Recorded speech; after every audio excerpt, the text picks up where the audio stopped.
Hello everyone. I am Harsha, the student executive head of NIRMAAN. So the first episode of Innosphere, ideas to impact from roots to rocketry. We had Team Krishika from NIRMAAN and Team Abhyuday from CFI, which basically showcased the wide spectrum of activities that are happening at the Innovation Hub at IIT Madras. So as part of our second episode, we have with us SeeO2, which is a startup in the greenhouse emission space. And their main motto is to make sustainable lifestyle accessible to all.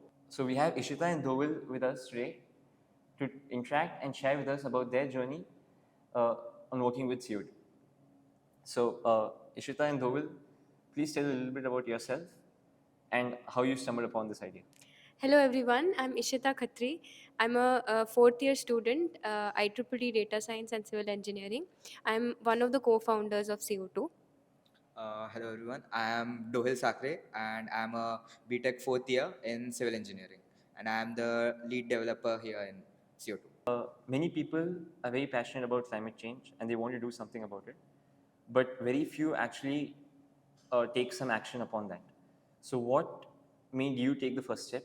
So we all the co-founders, founders, we all were a part of a team called IIT for Villages, and basically the motto over there is to benefit the rural India, basically the social sphere. So we were very much into benefiting the people around us, the environment. So we were already motivated towards that. And so there was a competition in TechSoc called Innovators 3.0, and its problem statement was to devise a way to calculate the carbon footprint of individuals on a day-to-day basis. So we started working around March, I think, March 2021 or something. And then we started working on it, and then 1 or 2 months we spent, made the prototype and all. Then we got runners up in that competition. Then, thank you.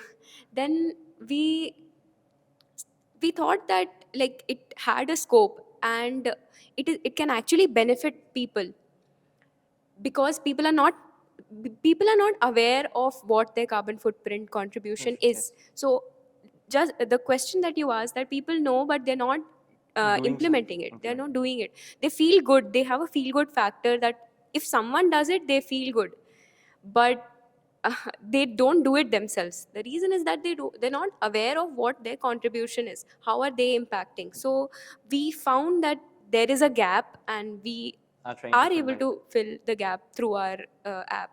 So that's why we kept on working on it. Initially, definitely, we thought that how will this scale up? Why will people be motivated? And what is the initiative of anyone filling and then knowing that this is my carbon footprint?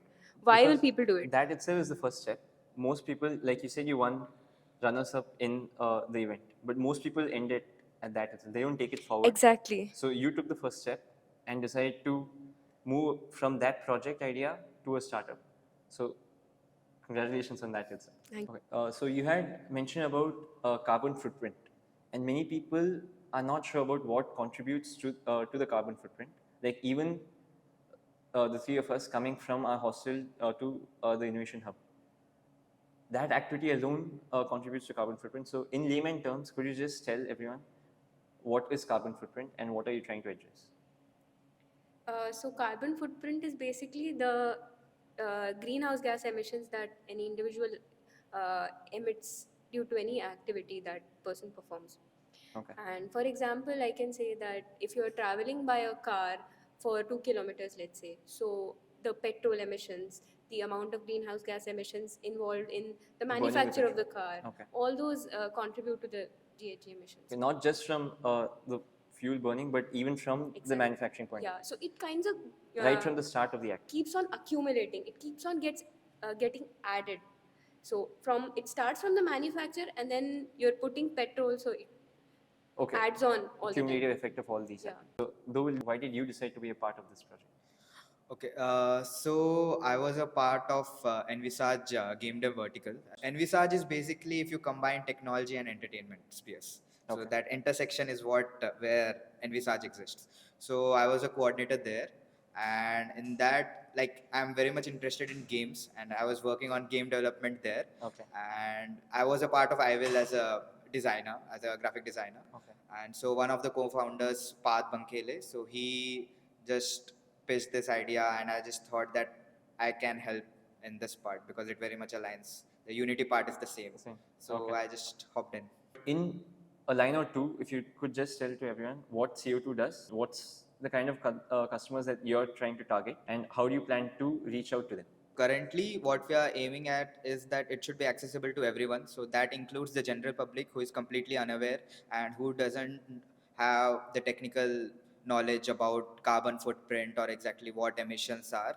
It targets those. And also we are planning for the corporate sector that companies can implement and give this app as a sort of an activity for their employees. And your motto is basically to make this a sustainable lifestyle accessible to all. But before being accessible, people should be aware of it as well. And that's also one part of it which you're trying to address. So how is SeeO2 trying to make people more aware of their carbon footprint, and how are you making it accessible to everyone? SeeO2 is basically an app in which people can find out what their carbon footprint is very easily, and exactly whatever activity they mention, they can get the carbon footprint of that.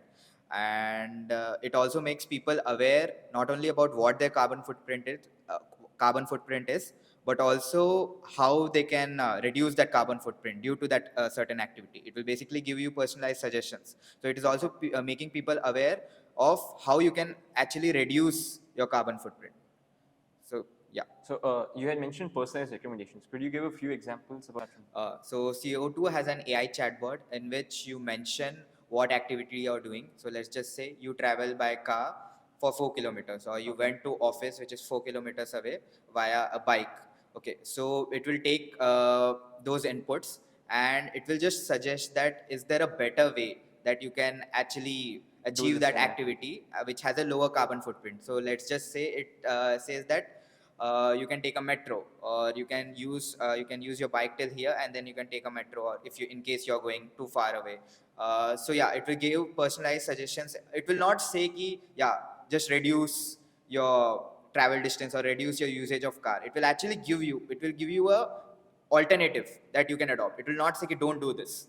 So it's not like we can avoid traveling by car. We have to go to office, or you have to come to college. So it will not say ki, don't travel by car. It will just give an alternative that yes, you can travel maybe let's just say via bike for certain distance. It's more economic. And or let's just say after a certain point train becomes more viable, or bus becomes more viable. So it will give you, based on the distance and based on the location, it will give you personalized suggestions. There's one more feature that it gives you like a plan for the week. Okay. Let's say, just like gym plan you have, right? On Monday you will do upper body, Body. something like that. So similarly, it will give you a plan proper. Like maybe let's say first day you can carpool with a neighbor. Second day that person can come with you. So Okay, something so like that. multiple options Yeah. for the same activity, customized to each user. Since it's an AI chatbot, you can properly interact and tell. Let's say it tells you that go by bike, but you don't have a bike. So you can tell that I don't have a bike. What do I do? So Okay. it will respond accordingly then. So it's very intuitive in that sense. Yeah. But what if I don't follow up on that? Then is there any way by which you could identify this thing and then correct me again? First of all, this app is catered towards those who are actually interested in making a change. In case you're downloading an app, you have it in your mind. Yes, I want to make a change. I want to adopt a plan which is decreasing my carbon footprint. So yeah, that's the first point. And second point, like so let me give you an example. If someone starts lying, or someone starts giving a random input to the AI chatbot. So there's an app called Akinator. So what that app does is that it will identify whatever character you're guessing. So let's just say you start answering randomly. Yes, no, maybe not. Okay, without that. So you just start randomly answering. So it will actually identify that he's just answering randomly, and it will give you a prompt that you are just answering randomly. You're not actually thinking of a specific person. So this technology is already there. So that is what will be implemented here as well. What, according to you, is the unique selling point of CO2? And because there might be other players in the same space, so how does CO2 stand out from the rest of it? Okay. So as you mentioned, there are a lot of apps and websites which allow you to calculate your carbon footprint. The problem with those apps and websites, what we observed is that it has a very high skill ceiling, you can say. Like it has a learning curve. So let's just say there was a website which tracked how much carbon emission you did with the traveling that you did. So what it will ask is, it will ask you your car model, it will ask you the horsepower of your engine, and let's be honest, not So everyone will is know of aware it. these things. Not everyone will know the exact technical details of your car, and you have to mention that in order to get a carbon footprint. That's the first problem. And let's just say, even if you get a carbon footprint, you get, let's just say you get 5 kg equivalent of CO2 carbon footprint. What does that mean? Like, I don't know what 5 kg means. Is it high? Is it low? How will I know? Like, Okay. I'm completely unaware. There's no Yeah, reference there's no point for it. reference. So there, it becomes sort of redundant. And then I think these apps will be only catered towards a niche audience, which are actually into yeah. So it's not that's- accessible to everyone. Now that number is actually converted making to a sense to- visualization. Yeah. Yeah. Ishita, do you want to add anything to that? Yeah, so there are other features also, like Dohil mentioned, that personalized suggestions part. Then the AI chatbot itself is a very user-friendly Yeah, like add-on you said, to. it's a very intuitive thing, and it's Exactly. So there's a community part to it. IT companies, desk jobs basically, they can, as a part of a community, they can ask all the employees to download this app, and then whatever activities they are executing as a part of the community, they can input those activities, and then these can be like, these companies can compete against each other. Let's say Adidas, okay. Nike, all those are competing against each other. And there's a leaderboard feature in which, let's say, Adidas is coming first. So something like that. A leaderboard feature is there, so there's a healthy competition competition among as well. the companies. There's a kind of rank that we can have. Based on their carbon emissions, Yeah. and based on how effectively they're following the recommendations. They can also network with each other and get to know what all is happening in other companies.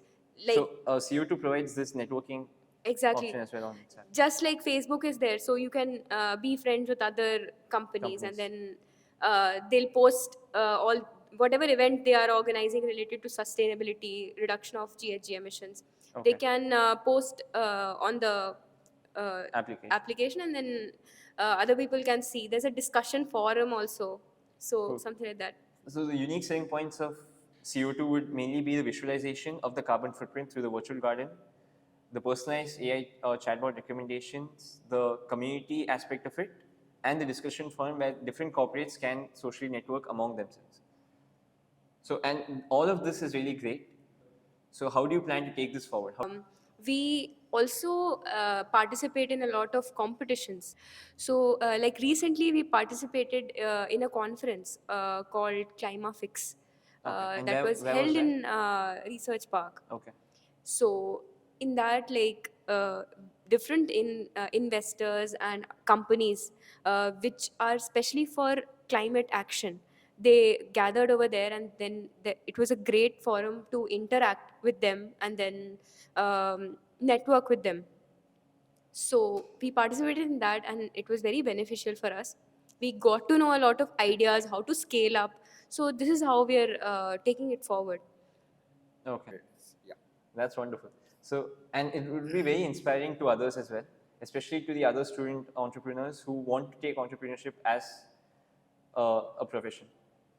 So, for all such budding entrepreneurs, what would be your message to them based on the experience that you have had in the past couple of years?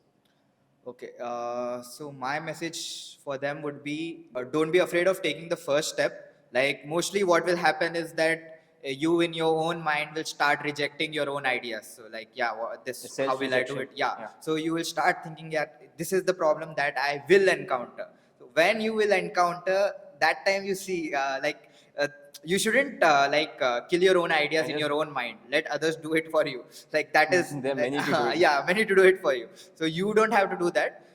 If you genuinely think this is an idea which I want to take forward, you shouldn't be afraid. You just take that first step. So like the ecosystem here in IIT Madras, a pre-incubator like NIRMAAN actually is quite conducive for this. So there's no risk. What if it fails? What if it doesn't work out? What will I lose in this? So that all risk is mitigated here. Yeah, just try it out. If it doesn't work out, it's fine. Like at least you won't have the guilt or the regret Of not taking the later. first step. Like just imagine your same idea 10 years later, some guy implemented and is in a big company. So So you will unicorn. feel, You will feel- yeah. it will, So it will hurt you. Right? yeah. So like right now, there's no loss for you if you try out. So Ishita, would you like to add anything? I just tell you briefly, like I told you that we participated in TechSoc, but at that point of time, we didn't have any idea that we would convert it into a startup or something. Okay. So So it was completely unexpected. definitely, it's like there are people, there are mentors who will guide you, who will give you the right direction. They are present here, so you don't have to be very uncertain. So thank you, Ishita, and thank you, Dovil, for joining us over here. Okay, thank you for having us. I hope that this conversation that we had will reach as many people as possible and will help the students to take that first step that they have been longing to. Yeah. I hope so too. Thank you. Well, that was a snippet from our very candid conversation with Ishita and Dohil from Team SeeO2. Up next, we have Sarthak, the Student Executive Head of CFI, interacting with some of the core team members of Team Raftar, the oldest and one of the most decorated competition teams on campus, who made the shift to electric drive during the pandemic, keeping in line with the global call for sustainability and achieved success in their rookie year itself. Their journey truly embodies the constant risk taking mindset of IIT Madras students. Let's listen to what Madhav and his team have to say. So, guys, tell us about a bit about Raftar in general. Yeah, so Raftar is a student team based in Center for Innovation IIT Madras with the primary objective of pushing the boundaries of mobility innovation, primarily in the context of India, as far ahead as possible. So we mainly do this on various avenues, such as collaborating with the industry on mobility and automotive specific research projects, and as well as through competitions, especially in the context of Formula student competitions. So this Formula Bharat competition, about 40 teams participate, and then like especially last year we were the first. We were a first year electric team, and the teams that participated were at least in this category for about 5 to 7 years, and we still came third, and that is primarily because like we take a very first principle approach to everything that we do. Like we don't just like integrate stuff from the industry. Like for example, if you look at automotive manufacturers, they typically tend to just like buy all of these powertrain components and then they tend to integrate it. But we would want to build stuff from scratch. It is because we feel that system level optimization and system level like performance can be improved only if we control everything in the entire powertrain. And that is one of the reasons why we wanted to build India's first indigenous microcontroller. That is basically the Shakti microcontroller. We use that to build the vehicle control unit of the car. So every single task that is being performed in a car, if you take an electric car, a lot of tasks are getting performed every single second, right? And all of these has to be coordinated and has to be scheduled. And all of this is done in one single processor that we developed from scratch in IIT Madras. And similarly, the battery pack, if you take, it is not very easy to build a battery pack as such because it involves a lot of aspects, not just like about mechanical. It's about mechanical, thermal, software, and hardware structures and stuff. And all of this, we take a very holistic approach and we build it from scratch. And same goes for the motor controller as well. And even the motor, we aim to even build motor like in very soon in-house here. So that is basically how like we take an approach to building the car indigenously here. So, what's the contribution of Raftar towards Indian automotive industry? So I would like to picture the contributions that we have made to the Indian automotive platform, entire scenario, in three main ways. The first one would be the kind of skilled people that we are like developing here. Like if you take like all of the people that who have graduated from Raftar, who has been part of Raftar for 4 years, and like who have learned a lot of hands-on like vehicle engineering, they are right now in like very good places in the automotive industry. They're leading the frontiers there. They're placed in Waymo, and then there are people in like Tesla, and that's how they like basically contribute to development of new technologies throughout their lives. And the second important thing is this is not just enough, right? Like we can't just be like relying on industries that are already there to be innovating. We primarily have a rich culture of entrepreneurship in Raftar, and you would have definitely heard of Aether, and they were the founding batch of Raftar, and after they graduated from Raftar, they were like just playing with like toy scooters and their thermocol scooters and stuff, and then they were extremely interested in this, and then they wanted to like continue whatever they were doing in Raftar, that is building stuff with passion, and they went out to start one of the biggest electric scooter manufacturing firms in India, and they're right now one of the top frontiers in this field. And similar goes for Exponent Energy, another company that solves the fast charging problem, are also founders of from the team. And there are a couple of other startups as well who are from Raftar and are continuously striving to improve the mobility scenario in India. So the third thing is something that's very important and something very vital to what we do here. That is the technology that I talked about that goes into building these FS cars, high speed, highly performing cars. We'd like to not just leave that at that stage. We'd want to see that being actually deployed and being used in the automotive industry, right? So even if you look at the problems that we tackle here, they're very closely related to the problems that actually happen in the industry. You see problems like battery fires, you see problems like range anxiety, and you see problems of like supply chain when there is no when you're extremely dependent on the outside world for the procuring all of your components. And we directly address these problems by a lot of our innovation in these domains. So we have a deep learning based state of charge estimation algorithm that accurately tells you what is the charge that's remaining on the battery. It's something that's not very trivial. You can say this for a petrol vehicle, you can just like measure what the fuel remaining, but you can't say this for a battery pack. And there has to be algorithm that has to be developed. And we do that. We researched and we developed it. And now we are collaborating with battery manufacturers, like BMS manufacturers, and trying to see how do we implement this in like a real life scenario. And you can even see the tires that are being put here. They're from MRF. You can see the logos MRF here. It's not just there because they have given us the tires. We develop the tires with them.